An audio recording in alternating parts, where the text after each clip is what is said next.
கிறிஸ்துவல் பிரியமானவர்களே, ஆண்டவராகிய இயேசு கிறிஸ்துவின் நாமத்திலே உங்கள் யாவரையும் வாழ்த்தி ஆசீர்வதிக்கிறேன். இந்த நாளுக்கென்றும் இந்த புதிய மாதத்திற்கென்றும் தேவன் நமக்கு அருளியிருக்கும் ஜீவ வார்த்தை ஏசாயா 61 அதிகாரம் அதிலே 11 வசனத்தின் ஒரு பகுதியாயிருக்கிறது. கர்த்தராகிய ஆண்டவர் எல்லா ஜாதிகளுக்கும் முன்பாக நீதியையும் துதியையும் முளைக்க பண்ணுவார். ஆங்கிலத்தில் எப்படி எழுதியிருக்கிறது?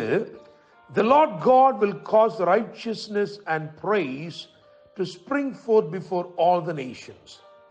இன்னுமாக ஒரு மொழிபெயர்ப்பு இப்படியாய் சொல்கிறது, The Lord will make righteousness and praise to be flowering before all the nations. ஆங்கிலத்திலே மிகவும் அறியப்பட்ட மெசேஜ் டிரான்ஸ்லேஷன் என்று சொல்லப்படுகிற வேதத்திலே அல்லது அப்படிப்பட்ட மொழியாக்கத்திலே இதே வசனம் இப்படியா எழுதப்பட்டிருக்கிறது. The Master God brings righteousness into full bloom and puts praise on display before nations. நான் நம்புகிறேன், கர்த்தர் இந்த மாதத்திலே தம்முடைய ஆச்சரியமான திட்டத்தின்படி, தம்முடைய மகிமையான தீர்மானத்தின்படி உங்கள் வாழ்க்கையிலே சகலவற்றையும் அவரே இயக்கப் போகிறார். I strongly believe that the Master God will unveil His master plan in your life.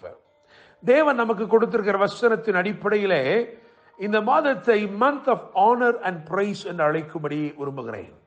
தேவனால் நிச்சயமாய் கனத்தையும் புகழ்ச்சியையும் நீங்கள் சுதந்தரித்துக் கொள்வீர்கள். நீங்கள் கைகொட்டி ஆர்ப்பரித்து கர்த்தர் செய்த பெரிய காரியங்களுக்காக அவரை துதிப்பீர்கள். Get ready for great testimonials. நான் நம்புகிறேன், விசுவாசிக்கிறேன், அற்புதங்களும் அதிசயங்களும் பெரிய சாட்சியாய் உங்கள் வாழ்க்கையிலே அணிதிரண்டு வரும் ஒரு மாதத்திற்குள் கர்த்தர் உங்களை கொண்டு வந்திருக்கிறார்.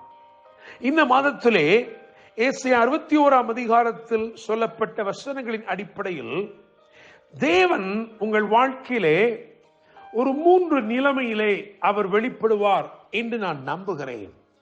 இந்த 3 காரியங்களையும் இந்த காலை வேளையிலே உங்களுக்கு நான் வரிசைப்படுத்த விரும்புகிறேன். நிச்சயமாக உங்கள் வாழ்க்கையில் இந்த 3 நிலைமைகளில் தேவன் செயல்படுவார், வெளிப்படுவார். தேவனுடைய பிள்ளைகளே, முதலாவதாக பேசுகிறவராக அவர் வெளிப்படுவார். God who communicates. இல்லாதவைகளை இருக்கிறவைகளை போல அழைக்கிற தேவன் அவர் உங்களுக்காய் பேசுகிற தேவன். 61 அதிகாரம், ஏசாயாவின் புஸ்தகம் 61 அதிகாரம் அதிலே 1 மற்றும் 2 வசனங்களை வாசித்து பார்க்கும் பொழுது, நொறுங்குண்டவர்களுக்கு காயங்கட்டுதலை அவர் கூறுவார். நீங்கள் நொறுங்குண்டவர்களாக இருப்பீர்கள் என்றால் உங்கள் வாழ்க்கையிலே காயங்கட்டுதலை அவர் கூறுகிறவர், பேசுகிறவர். சிறைப்பட்டவர்களுக்கு விடுதலையை கூறுகிறவர். உங்கள் வாழ்க்கையில எந்தெந்த காரியங்களை நீங்கள் சிறைப்பட்டிருக்கிறீர்களோ உங்களுக்கு அவர் விடுதலையை கூறுகிறவராய் இந்த மாதத்திலே வெளிப்படுவார். கட்டுண்டவர்களுக்கு கட்டவிழ்த்தலை கூறுகிறவர். நான் நம்புகிறேன், விசுவாசிக்கிறேன், அவர் நிச்சயமாய் கட்டவிழ்த்தலை குறித்து உங்கள் வாழ்க்கையிலே பேசி இடைப்பட்டு அற்புதங்களை செய்வார். தேவனுடைய பிள்ளைகளே, அது மாத்திரமல்ல, அனுக்கிரக வருஷத்தை அவர் கூறுவார். இன்னுமாக துயரப்பட்டவர்களுக்கு நீதி சரிக்கட்டும் நாளை கூறுவார். உங்கள் வாழ்க்கையில் நிச்சயமாக இவ்விதமாய் தேவன் பேசுகிறவராய் வெளிப்படுவார். இல்லாதவைகளை இருக்கிறவைகள் போல அவர் அழைப்பார், அவர் பேசுவார். அவர் பேசும்போது அற்புதங்கள் உங்கள் வாழ்க்கையில் நடக்கும். இரண்டாவதாக, பதில் செய்கிறவராய் தேவன் வெளிப்படுவார். God who compensates. நிச்சயமாய் உங்களுக்காக தேவன் பதில் செய்கிறவராய் வெளிப்படுவார். அவர் ஏசாயா 61 3 மற்றும் 7 ஆகிய வசனங்களின்படி சாம்பலுக்கு பதிலாக சிங்காரத்தை அருளுகிறவராய் இருப்பார். துயரத்துக்கு பதிலாக ஆனந்த தைலத்தை அருளுவார். ஒடுங்கின ஆவிக்கு பதிலாக அவர் துதியின் உடையை உங்களுக்கு அருளுவார். இன்னுமாக 7 வசனத்தில் பார்க்கிறோம், வெட்கத்துக்கு பதிலாக இரண்டத்தனியான பலனை அருளுகிறவராய் வெளிப்படுவார். God who will compensate.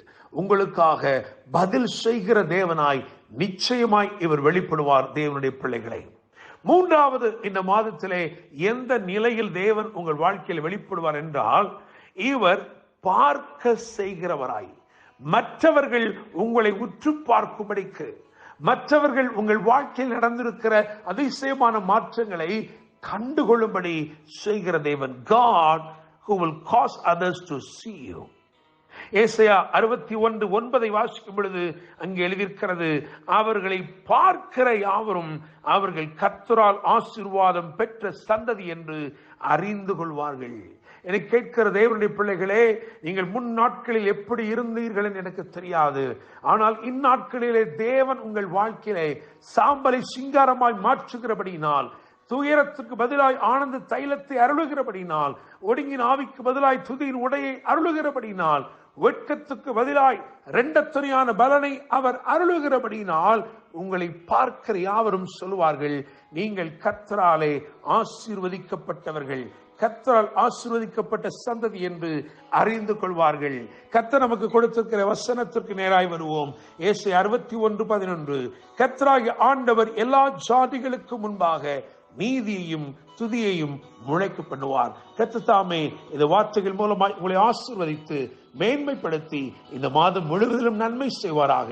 என்றும் அன்புடன் pastor Daniel Moses. God bless you.